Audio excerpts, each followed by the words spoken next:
Sports broadcaster Jeff Bryan has been a friendly, familiar face on our TV sets for more than 30 years. Well, let's look forward to a good year in 1992, another long and exciting season ahead of rugby on One World of Sport. Has not aged at all. But now the New Zealand... Yeah, but you haven't aged. The New Zealand Olympic Committee has honoured Jeff for covering no fewer than 8 Olympic Games. Welcome to the couch, Jeff. Thank you, Steve. You were supposed to be putting in the chorus, by the way. That's right, that's right. You were pathetically lazy. Oh, I was too. So what was the award? Tell us about that. The New Zealand Olympic Committee very kindly looked at my body of work over 20 years, and they were kind enough to say, well, they have this Lance Cross Memorial Cup, and they're awarded every 2 years. To a member of the media who they say has made a significant contribution to the Olympic and Commonwealth Games movement. Jeff, you're so humble. You are a fantastic presenter, reporter, journalist, full stop. You thoroughly deserve... You've obviously read what I sent you then. Yeah, and you said we had to. Yeah, exactly. And could you not read all my handwriting? There was a lot more there. No, but you're fantastic. And what do you put it down to? Hard work, I think. With television, probably the fact I've still got most of my own hair and most of my own teeth. Hard work, I think, really. You do a lot of work off-screen that people don't see, and that's fine. And also a great love of sport, which isn't alone in this country. Loads of people love their sport. Yeah. But it's just the fact that you're prepared to put in, dedicate your time to learning about rules, learning about, I mean, a lot of train spotting stuff as well. And it all comes out somehow. But didn't you start on music shows and then change to sport? Oh, God, Weren't you a punk rocker? Yeah, not a punk rocker, Steve. No, that really passed me by. But certainly you're starting as a rock jock on the ZM stations many years ago. Well, let's have a look at you in those old days. Oh, that's very unkind. I should have known you were setting me up for something. Good evening. Rock On New Zealand is up and running, and over the next 2.25 hours we're going to be watching 8 acts, 5 from Auckland and 3 from Christchurch. Oh, 1985. How old? 1985 or 32, somewhere around there. So how did the whole sports thing come about? Oh, I've always loved sport. I always actually wanted to get into sport, but I loved music as well. In fact, both my sons are performers. Zero interest virtually in sport, but they're both performers. But I've always loved sport, and growing up, we moved around a lot when I was a child. Sport was my way in, way of making friends and so on. So how did you, around the house when the TV's on, when there's sports on, who has control of the controls? No, you need 2 TV sets. Really? Yeah, you definitely need 2. Look, when the All Blacks run on, I'm left sitting in the lounge on my own because the others are interested in other things, and that's fine. Jeff, when you look at your illustrious career, is there one thing that sort of stands out that, in your mind, that was a special moment for you? I think any Olympic Games is special. I think that's the pinnacle. So first of all, you arrive in Olympic Games, you just cannot believe that you get paid to go to the Olympic Games. That is just fabulous. Of the Olympic Games I've done, I'd say Sydney in 2000 was my favourite. Why special? I think, first of all, coming from New Zealand, we understood a lot of what was going on. So in the opening ceremony, they have push lawnmowers and hills hoist washing lines and so on. We understand all the references. Men at work singing about a Vegemite sandwich. We understand that. The rest of the world's going, what on earth is a Vegemite sandwich? But I think the Australians got behind it, and I know that we don't like to give the Australians credit for a lot of things, but they did a fantastic job. They held the Olympic Games as if it's something they do every fortnight. And the volunteers were fabulous. They just wanted you to go and have a good time in their city. The sport was fabulous. Australians went to everything. They loved it.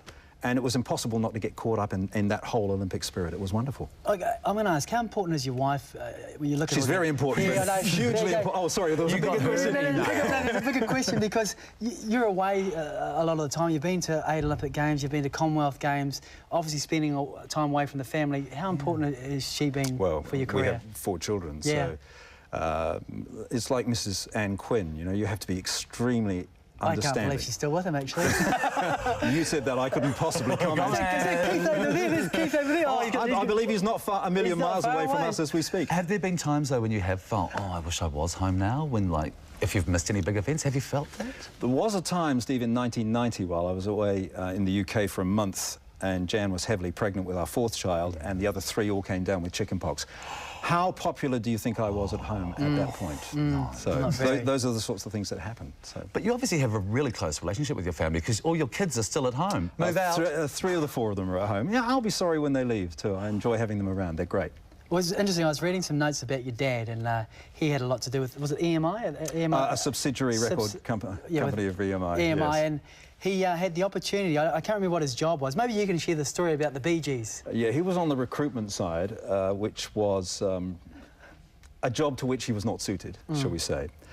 So people who found bands in the field would come to him and say, we need to spend money developing this particular group. And somebody came to Dad and said, we found this particular group, 3 guys singing together, they're all brothers, you should come and have a listen. And Dad went and had a listen and thought they were all spotty, long-haired Herberts and thought, no chance, they'll never make it. And they were the Bee Gees. Bee Gees. Yeah, and he still, to this day, he still doesn't like the Bee decision. Gees. He still thinks he was right, yeah. But that's him. That's hilarious. When you are going to an Olympics, how much prep do you have to do for something like that? Because we have enough for just a 3-hour show. You're there all day doing stuff. I mean, how much are you taking in? How much info? It's huge because we don't have researchers. You do it all yourself. So you're across 30 different sports that are going on the whole time. And that's part of the appeal of the job. It's a big intellectual challenge as well. But you can't do it unless you love sport. That is the key to it.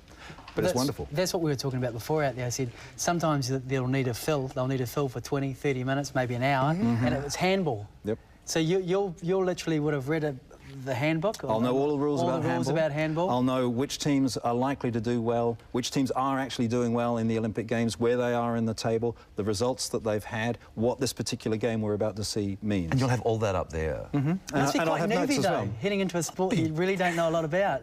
It has its moments, but that's part of the challenge as well. I mean, you end up doing sports at the Olympic Games that generally we don't see in New Zealand as well. So, or a sport like gymnastics, which is hugely popular in the Olympic Games, but not in the 4-year gap between it. That's true. So you have to keep across all of those. See, the commentators like Quinn and Macbeth, they have it easy. They just have to know a lot about one or two particular sports. And it's usually the obvious sports. Exactly, the sports that we all follow anyway. So they have such a doddle of a time. So you're more well-rounded. Hugely more, absolutely. And I'm sure Keith and John will agree with that. Oh, they will. They got the email as well. They understand that, whereas I have to know enough about a lot. Is there one sport, though, that always terrifies you a bit, that you're not that up on, all of them? No, you have to stay across, in terms of just the Olympic Games? Yeah, you have to stay across all of them. So even synchronised swimming or beach volleyball or sports that I certainly wouldn't follow on a day-to-day basis, but you still have to know who the stars are, who's likely to do well. Were there sports like broadcasters and journalists used to look up to when you were young? Keith and John?